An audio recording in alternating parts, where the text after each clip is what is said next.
Oh my God. It's coming today. Yeah, I've been waiting so long.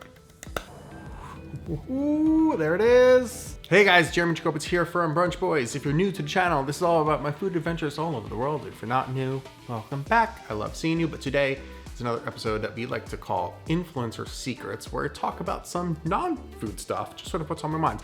A lot of tech and camera stuff, and today is a very important conversation about camera stuff because today, my brand new Canon EOS R5 gets here. I've been like sitting tracking the shipment from B&H, like every 2 seconds, refresh. We're a few hours away. But what this video is going to be is a little bit of an unboxing and just literally first impressions of getting it in my hands. I actually have my first real shoot tomorrow. My first actual real restaurant shoot tomorrow in months. But I will be trying to test the camera as much as I can then and give you guys a full other video about real impressions of like really using it. This is just gonna be like out of the box, touching it for the first time. But I did want to take this opportunity before the camera gets here because we're a few more hours and I can't sit still. So I figured let's talk about this up before the camera even gets here. Why I didn't cancel my R5 stuff, what I'm excited for, but also why I'm nervous. So if you know anything about the Canon EOS R5, you're watching this video, I'm sure you're just as big of a nerd about it as I am, is that, 8K, uncropped 4K, the IBIS, flip out screen, all these things that will be a huge improvement over, I've been shooting on a Canon 5D Mark IV for like 3 years now. So like, especially for vlogging, especially for filming, it has just become a huge pain in my ass. Like even right now, I'm shooting 1080p because the 4K crop just kills me. So I constantly have to switch back and forth and make sure it's good when I'm vlogging. And just like, it's really, really annoying to flip out screen. I'm just guessing, and I use my phone to like see that we're rolling and stuff, and then I have to hide the phone and it's not always the best. The Canon app is sort of shitty. So you would just look and touch and know that I'm rolling and sounds is happening. And IBIS, it's going to be great. But here's the problem. Immediately when everybody dropped their like Canon ambassador videos, I like hit pre-order that second, which is why like the camera, I don't even know the camera officially comes out maybe today or whatever it is. It's coming today, it doesn't matter. I'm the first people to get it.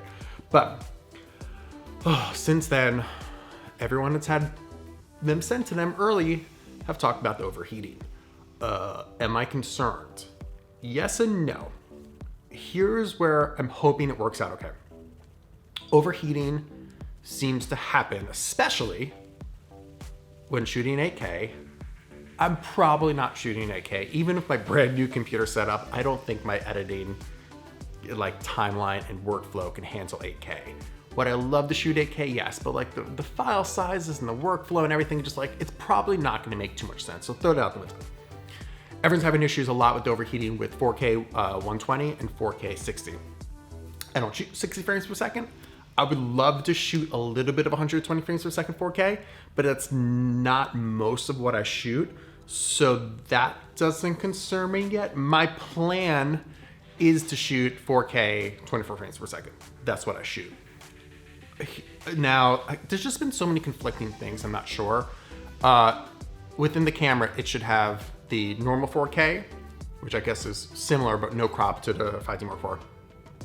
And then they take the 8K and just like an oversample. It's an oversampled 4K from the 8K, which is what I would love to use. But again, I haven't seen that many people discussing shooting that at 24 frames per second. So I am hoping that because my work is a little bit different than what really crushes the camera, that the overheating won't be an issue. That is my hope. Am I scared? Yes. In the back of my mind, I'm like, there's a chance I will return this camera, which sucks because I really need all the good features out of it. I'm really hampered by what my Mark IV can do. But I figured let's test run it, let's see what happens. But so what's come so far is, let me show you this. So my plan is not to buy RF lenses, eventually maybe get into that, but here's the thing, like I have the holy trinity of lenses. I have some incredible Canon glass. the stabilization in those RF lenses makes me excited. The smaller size and weight of lenses really makes me excited, but the price doesn't make me excited. So what I'm gonna do to start is I bought the EF to RF adapter, and I'm just going to use my EF lenses on my RF camera to start with. We'll see if I completely fall in love with it. Maybe down the line it makes sense to then get a different lens. Especially I'm looking at, I love my 7200. That thing is huge and I hate carrying it around with me. I mean, the 7200 RF lens is like half the size. That could be a huge game changer, especially when I start traveling again. So lots of questions, lots of excitement. Oh my God, it's a new camera. I just want to get my hands on it. Oh, okay. So here's what we do. I'm going to try and get some work done. Keep refreshing that page. Click, click, click, click, click. And I will check back with you when it gets here. This is the most annoying thing ever. The package is actually dropped off early at like 11:15. But my building is big and it takes them forever to go through the boxes, and it's now 1:30 and still no sign of the package. I keep like, they don't really like me like stalking them downstairs, but I keep like sneaking by, seeing like, cause if I see the package, if I get eyes on the package, I could just be like, oh yeah, that's my package, but like, can't make it too obvious. But I'm going crazy, so I'm gonna go for a run, and by the time I get back, hopefully the box is here. I'm sure the second I go outside and start running, I'll get the notification, but so close, so close. It's here, it's here, it's here, it's here, it's here, it's here. It's here. Okay, so I went for a run, and in the middle of it, it did not happen right when I ran out. In the middle of it, the box notification came. It was here. I wish I could tell you that, and then I ran back as fast as I could. But it's like 95 degrees outside, so it's still a very slow coming back. And then obviously, like, I showered. I was a mess. I'd sit for a few minutes, but the box is here. Shall we do the official unboxing?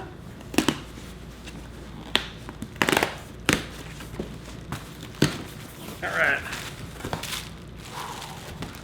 I mean, I haven't gotten a new camera in 4 years. I mean, there's nothing more exciting than a new camera. Here it is. Slick. Nice.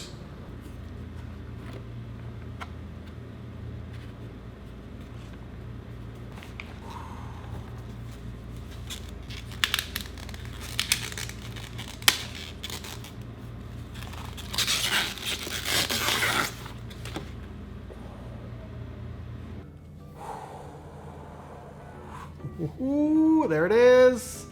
Slap the 50 on there, just for the hell of it, but it feels so good in the hand. So I rented the Canon, it was our last summer or last fall, whatever it was, to get a feel for it. And the one thing I loved was how good the form factor felt. It's dense. I don't know if the weight is saving a ton of weight from the 5D Mark IV, but the ergonomics of it just feel great. It feels amazing in your hand. The grip feels good. And just like, let me take a photo here. I love how like when you switch back from the photo to the video that all the settings remain the same. Cause I'm always like on the 5D Mark IV, like if I'm switching from photo to video after first, and then change the shutter speed and change this, change that, change every setting where it whatever. But I'm looking at the screen right here, but whew, like having an electronic viewfinder, it just makes it look incredible. Just, oh, you feel it. Oh, you feel taking that photo. There's such a great sensation of just, oh yeah. The screen looks incredible too. I'm very, very excited. I'm very excited by any new camera, but I'm very excited to this. So here's what I'm gonna do. Paces I'm gonna put through tomorrow, which I'll have in a separate video of like the first time actually using it, is I will be in the kitchen. So we'll be checking out how the IBIS works. We'll be checking out, obviously just the runtime of it. I don't like run the full time normally in my kitchens. It's usually stop and go, but even that seems to be overheating it. So I'll see how that goes. The Wi-Fi is really important to me. Just transferring some photos, being able to, if I end up having this camera really far away from me, so I can look at myself on the phone, which I do right here. Hopefully I won't have to do that because of the screen, but we'll see. Yeah, and just sort of see how it handles, see how the files are to edit. That's what I'm very worried about, is the file spreader. What I went ahead and did was I put it into, I believe, 4K HQ mode, which is taking from the 8K and using that, so it should be better than the normal 4K. Right now I have 128 gig SD card. It did not get CF Express. I wasn't sure if we needed that or not. I might have to mess with that maybe if we're going to RAW from 8K, which is another test I want to do. But for now, seems fine. Seems like whatever, like we could start rolling here. Turn off this lens I love shooting. Just, ooh. It just feels good in my hand. You know what I mean? Like you get that, should I see what I look like? All right, so let's see what I look like first in 4K on here, and then we'll see my face in 8K. Sorry about that. But here I go, for the first time ever on my R5. Does it look any better? Because it's the exact same settings, the same exact lens. I take that back. That's a stupid question. This is gonna look much better because I'm actually shooting 4K because I could do 4K not cropped. So forget the fact of, forget the question I just asked you. If it doesn't look better, what a fucking fail. 4K doesn't look better than 1080p, but I mean, just looking at the monitor, I look good. Goddamn. Okay. Yeah, first time ever. So should you check out the 8K? Okay, very quick update there. Yeah, I can't shoot 8K without the CF Express card, I guess. It's not even giving me the option. It's just saying, no, don't you fucking do it. So I will pick up a CF Express card and I'll check out that footage for the video coming up. All about the first test of really shooting with this camera. But please let me know if you guys have any questions.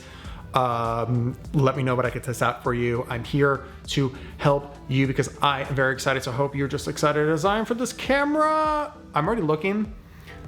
The eye, like I like that it's tracking my eye. You know what I mean? I just feel like it's a safer autofocus. And for someone that shoots by themselves, knowing that that shit is locked on is so critical. Like someone was asking me today about the Panasonic S1H or SH1, I always forgot. And I rented that camera last year too, and obviously I shoots 6K, and I thought the footage was fantastic. The colors were great. Reasons why I don't know if I could buy that camera though were mostly, well, one, for vlogging, it's heavy. But for the bigger issue, it's just like, because I shoot by myself, I just couldn't rely on autofocus. I used that camera for like 4 shoots, and the autofocus failed every single shoot. And it just was unacceptable. I would rather deal with potential overheating than autofocus issues. That's why I love you, Canon, and I want this camera to work so bad. So, okay, stay tuned for next video. Next video will be all about this, I promise. But yeah, EOS 5. Yeah, baby!